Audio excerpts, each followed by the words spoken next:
I'd like to talk about climate change. So would I. Okay. The forest fires in the West are raging now. They have burned millions of acres. They have displaced hundreds of thousands of people. When state officials there blame the fires on climate change, Mr. President, you said, I don't think the science knows. Over your 4 years, you have pulled the U.S. out of the Paris Climate Accord. You have rolled back a number of Obama environmental records.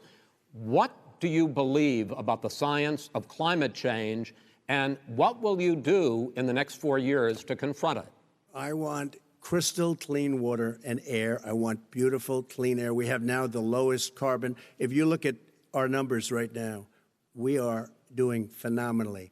But I haven't destroyed our businesses. Our businesses aren't put out of commission. If you look at the Paris Accord, it was a disaster from our standpoint. And people are actually very happy about what's going on because our businesses are doing well. As far as the fires are concerned, you need forest management in addition to everything else. The forest floors are loaded up with trees, dead trees that are years old, and they're like tinder, and leaves and everything else. You drop a cigarette in there, the whole forest burns down. You've got to have forest management. What do you You've got to have cuts. What do you believe about the science of climate change, sir? I believe that we have to do everything we can to have immaculate air, immaculate water, and do whatever else we can that's good. You know, we're planting 1 billion trees, the Billion Tree Project, and it's very exciting. You believe for a lot of people. that human pollution, greenhouse gas emissions contributes to the global warming of this planet? I think a lot of things do, but I think to an extent, yes. I think to an extent, yes. But I also think we have to do better management of our forests. Every year, I get the call, California's burning. California's burning. If that was cleaned, if you had forest management, good forest management, you wouldn't be getting those calls. You know, in Europe, they have forest cities. They're called forest cities. They maintain their forests. They manage their forests. I was with the head of a major country. It's a forest city. He said, sir, we have trees that are far more, they ignite much easier than California.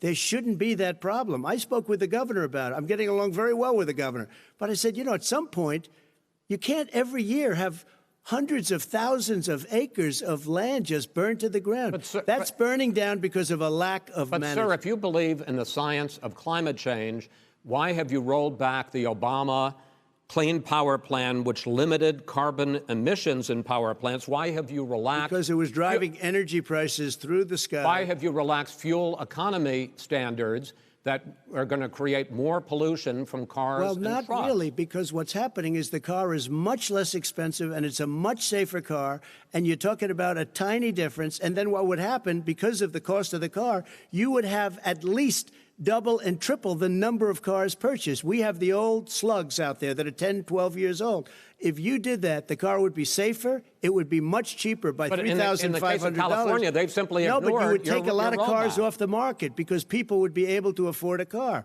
Now, and by the way, we're going to see how that turns out. But a lot of people agree with me, many people.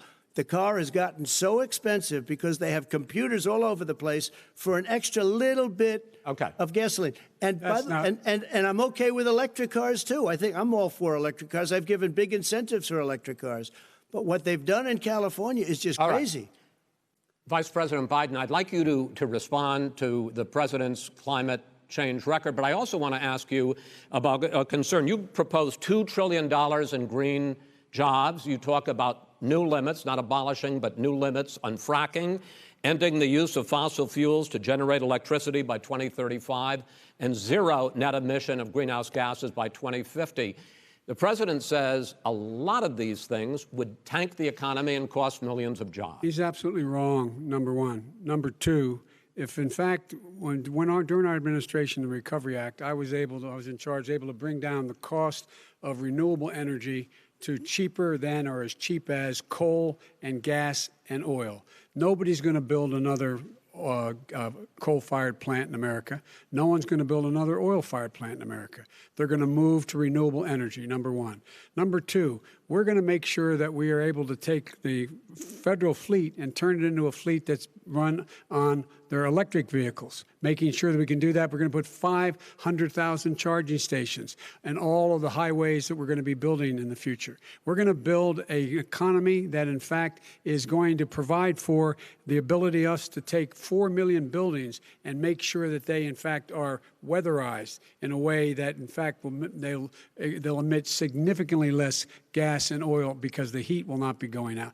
There's so many things that we can do now to create thousands and thousands of jobs. We can get to net zero in terms of energy production by 2035. Not only not costing people jobs, creating millions of good paying jobs, not $15 an hour, but prevailing wage, by having a new infrastructure that, in fact, is green. And the first thing I will do, I will rejoin the Paris Accord. I will join the Paris Accord because with us out of it, look what's happening. It's all falling apart. And talk about someone who has no relationship with foreign policy. Brazil, the rainforests of Brazil are being torn down, are being ripped down. More carbon is absorbed in that rainforest than every bit of carbon that's emitted in the United States. Instead of doing something about that, I would be gathering up and making sure we had the countries of the world coming up with $20 billion and say, here's $20 billion. Stop tearing down the forest. And if you don't, then you're going to have significant economic consequences. What about the argument that President Trump basically says that you have to balance environmental interests and economic interests, and he's drawn his line? Well, he hadn't drawn a line. He still, for example, make sure that he wants to make sure that methane's not a problem. You can now emit more methane without it being a problem. Methane. This is a guy who says that you don't have to have mileage standards for automobiles that exist now. This is a guy who says that, well, the fact that it's all true. And here's the deal. He's talking about the Green New Deal, and it's not $2 billion or $20 billion, as you said.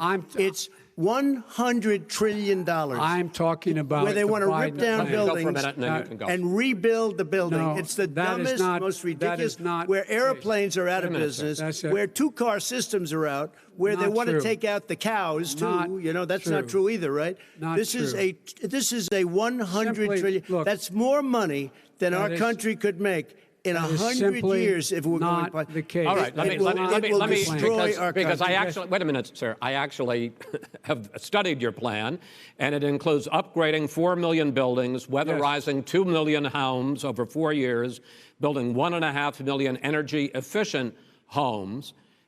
So the question becomes, the president is saying, I think some people who support the president would say that sounds like it's going to cost a lot of money and hurt the economy. What it's going to do is going to create thousands and millions of jobs, good-paying jobs. Let him finish, sir.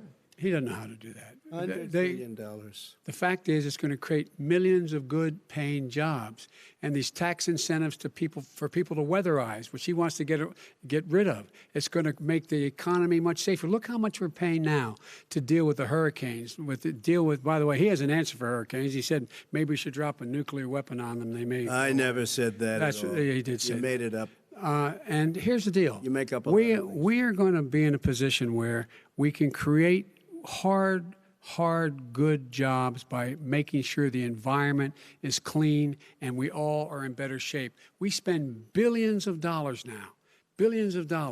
on floods, hurricanes, rising seas. We're in real trouble. Look what's happened just in the Midwest with these storms that come through and wipe out entire sections and counties in Iowa. They didn't happen before. They're because of global warming. We make up 15% of the world's problem. But the rest of the world, we've got to get them to come along. That's why we have to get back into the Paris Accord. All right, gentlemen. Wait a minute, Chris. So why didn't he do it for 47 years? You were